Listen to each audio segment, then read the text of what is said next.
How's everybody doing? How are you? Good. Appreciate you all coming out, and just for a brief update, and I already had some time with Scott, so he was able to lay some things out, which I'm just going to end up echoing a lot of those same things, because it's been a real collaborative and great process between Scott and I and Mr. Tepper, and not just us three, right? The scouts, the coaching staff. It's been dynamic, so we're enjoying that process. We'll continue through with it, but excited about how the roster is continuing to be built. Having a chance to be active in free agency, don't take that for granted from Dave and Nicole Tepper and the support that they've given. And really what he and I have talked about, and Scott, is the message that that's sending, right? The message that that's sending to our fan base, the message that that's sending to our team, our coaching staff, that, we mean business. And so we're making the steps necessary to continue to improve this team. We just heard from Scott Fitter, was just how clear your vision is and how you communicated that. What is your vision as far as what you want in the quarterback? Well, fair question. I probably don't want to go into all of that. That's more of a in-house discussion, and as we get with these players. But it is something that has developed over a lot of years and a lot of time, but it always is continued to be refined. Working with someone like Scott, working through, like with Mr. Tepper in these conversations, the coaching staff, the scouts, sitting and listening to the scouts read through all these college quarterbacks was really good for me to hear their evaluations of them.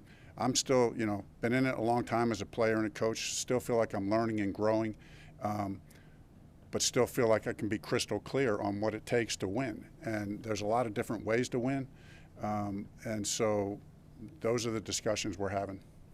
Miles, Hayden, and Adam all kind of work really well in space and are really good with yards after contact. Why is that so important to your offense? I mean, it's all about, right? It's all about making play, having playmakers. So, and you just mentioned two key ways to be a playmaker, right? You can do it with speed down the field. You can do it with throwing the ball down the field. But in our offense, we've had a lot of catch and run. So, we think we know how to scheme things up at times to get guys catch and run. So to be good in space, to be good after contact are two big ways to get first downs. While you were in Indianapolis, you didn't necessarily get to draft your quarterback, so to speak. Can you just talk about the difference in that process and here in Carolina? No, it's exciting. And, hey, every opportunity to work with a quarterback is great, whether you're getting him in free agency or drafting him. But it is something special to draft a guy young and to have an opportunity to work with him from the ground up. So, yeah, excited about that process. What are you looking for in a quarterback with that top pick, and do you feel like the roster, what you've done so far, is designed that guy could play right away? Yeah, that's what I was talking to Mr. Tepper and Scott the other day, that really feel like we're putting this guy in a good position, with some of the pieces that we've signed. Ultimately you're looking for, it goes back to the earlier question. I'm not going to sit here and list everything out. Everybody wants a leader. Everybody wants a playmaker. Those are general terms that you hear about the quarterback. Certainly true of what we're looking for. And I feel like we're putting pieces in place that he can walk in and be ready to go. Frank, at the Combine, I think you were asked about Bryce and his height, and you said that could be a concern. How do you, and I think your history is with taller quarterbacks, how do you kind of weigh that against a guy like Bryce's upside? Yeah, I mean, we're first and foremost just looking for playmakers, right? You look at everything, every trait that a guy has, and you weigh it, right? You weigh it. The thing is if there's 10 categories that you look at in a quarterback, or any player for that matter, the real question is not how to evaluate each of those categories. That's a part of the question. A big part of the question is how much are you going to weight each of those categories. So they're all a factor. Everything's a factor, but ultimately it really comes down to being a playmaker. Being a guy who can make plays all over the field, and that happens a lot of different ways. You weigh that stature piece of it. Yeah, that would be like giving the proprietary formula for Kentucky Fried Chicken, right? I'm sorry. I don't know why that just came out like that. not that I want to put my evaluation of quarterbacks, on that level of, no, but that's what's unique about every club, right? I mean, we all weight it slightly different. We all weight it slightly different, and so just excited to dig into these guys. Frank, how does the perspective you carry into the evaluation process change when you go from picking at 9 to picking at 1? Is there more pressure built into that now? I wouldn't say more pressure. I just think that we're just trying to get the right quarterback for us. I think, I heard most of what Scott said earlier. It was a great opportunity. We knew at 9 it was a hard spot. It was a hard spot to be at. So when you started looking at options to get up, Scott, I can't tell you how great of a job he did in navigating that whole thing through the combine and beyond. He was masterful, and it turned out to be what we think is really a win-win. Obviously, we had to give up a lot to get from 9 to 1, but we had other options to get up and looked at all those, and this is where really Mr. Tepper, I thought, had some really great insight in the process as we evaluated those options. His analysis of those options, I thought, was spot on and kind of helped push us to the right decision to get up to number 1 and to make that decision and to be in control. So is there more pressure with that? I guess so, but I don't feel it like that. I just feel like we're just looking. I feel more freedom. We can actually get the guy that we want. We can take the time. We're in the driver's seat. So I feel that more than I feel pressure. When you first came here to Carolina as a player, of course they had drafted Carey really high, I think 5th overall. What is your plan, or what are your thoughts on, do you want to start this young quarterback right away, or do you want to wait, or what is your plan? Yeah, good question. I started for 3 games, and then we had a bye, and then they made a move that changed the franchise history. So it was the right move. No, ideally you want to play the guy when he's ready. When the team is ready. It's not just the player; it's the team. So we'll evaluate that. I have thoughts in my mind about how I would see that playing out. But I think, we have to let it play out. Frank, with you and Josh being on the coaching staff, there's a line of thought that, hey, those guys could fill the role of mentor as a quarterback, but you bring in Andy. I'm just curious, how important is that peer-to-peer mentorship with a veteran quarterback like Andy? It's really important. And, Josh and I, we all talk about this, Scott, Mr. Tepper, the whole crew, just consistency and continuity in the room. And so, Andy brings that, and Andy brings that. We brought a guy that we wanted to say, hey, this guy is going to, help support this quarterback for the next number of years, and let's have that continuity and consistency. But make no mistake about it. First of all, Andy Dalton was brought here to win football games. You know what I mean? He's brought here to win football games, and because if you're going to win a championship, it shows you need a quarterback who's going to impact that, a backup quarterback who's going to impact that. So excited about that, but we are excited about the fact that he played as a rookie, so he has a perspective that Josh and I don't have in that regard. Got maturity about him, competitor. I think it's going to be a great dynamic. Scott was talking about your ability to sit down and talk about your vision.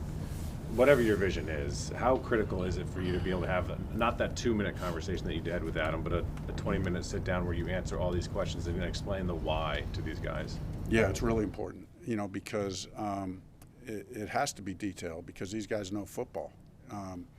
So you want to give I just always feel like you want to give very detailed answers because the player can envision themselves in those answers. So, when you're talking about certain types of concepts that you like, certain types of formations and shifts and motions and the route tree, what you see him running or what you see him throwing, like those kind of things, and how it fits in with the rest of the scheme. It's like putting a puzzle together or painting a piece of art, right? I mean, you don't just slap it up on the wall. You got to take time to detail it out to give a clear picture. If you just do a sketch, right, you can get an idea, but when you're starting to dig down with the players, I think they want to see more than that. come back to Andy real quick. Physically on the field, what is he capable of? Can you describe him as a quarterback and what you anticipate he'll bring to Carolina's offense? I mean, I think Andy has been a winner his whole life, first and foremost. You know, he's a leader, he's a winner, can make plays with his feet, can extend plays in the pocket with his feet or just by subtle movements, can put the ball any place on the field where he needs to, has been good in clutch situations. You know, I think it's just going to be a good fit. I think he's accurate. I think he's tough-minded, and you know, he's been very durable. He's all the things you're looking for in a quarterback. Does Fitterer's experience with a guy like Russell Wilson, a shorter quarterback, play into what your conversations when you're evaluating a Bryce Young? Yeah. Well, you know, I mean, it's like everybody says, everything matters. All those conversations matter, especially when it's, you know, Scott Fitter. You know, it's the GM, and he's talking about a guy like Russell Wilson, who, by the way, I had a very high grade on. You don't have to read anything into that, but I don't mind telling you that I had a high grade on Russell Wilson. Okay, but don't read anything into it. I'm just saying that because all these people are putting this label on me that I only work with big quarterbacks. Don't read anything into that.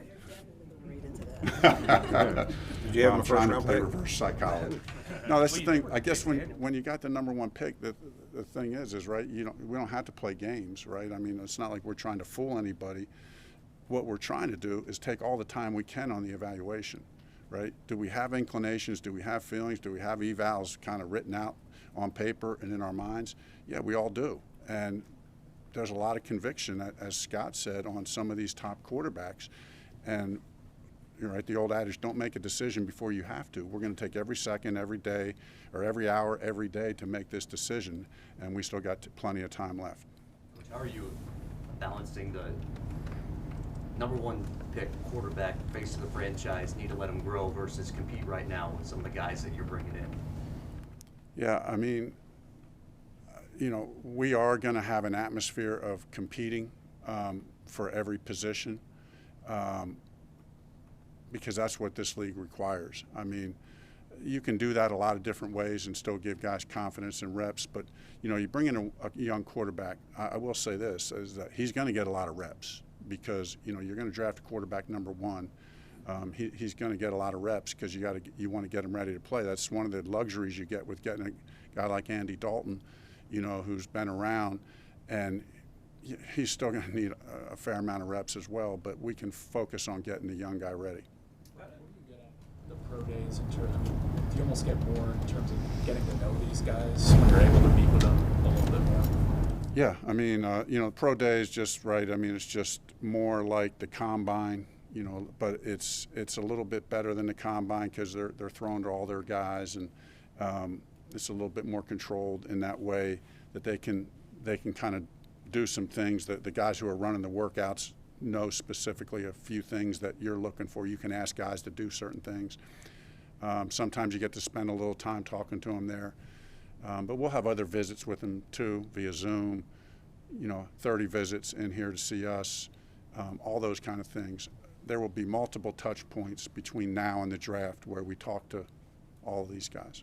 You guys brought back Bradley Bozeman with a quarterback coming in here. How important is it to have a veteran center who has that experience? It's really important. You know, Scott and I talked about that right from the beginning. Like when Boze's name got brought up, and you know, we're like, hey, we're #1. This is a guy we need. He's a leader. He's an alpha. That's what you need from that center position. So really, really happy to have him. How much does this team need a blow the top off to cover wide receiver, a deep threat? How much do you need one right now? Yeah. There's a lot of ways to get chunk plays, but you can't coach speed, and so there's no doubt. You know, we're looking for someone, you know, to either step up or that we could add in some way, shape, or form, you know, to the team. But I think there are some guys in the building already, you know, that can do that. And you know, you're always looking, if the right guy comes in another way, shape, or form, then, you know, we'd always look at that possibility as well. Can you talk about Miles Sanders and Thielen a little bit and how they fit with your scheming? You know, Miles just a versatile 3-down back. You know, can run inside, outside. He's good at all schemes. Has good vision, balance, body control, acceleration in the hole. I mean, he's really in a lot of ways a complete back. That we really look for that in that number one spot. Want to be on the field all 3 downs.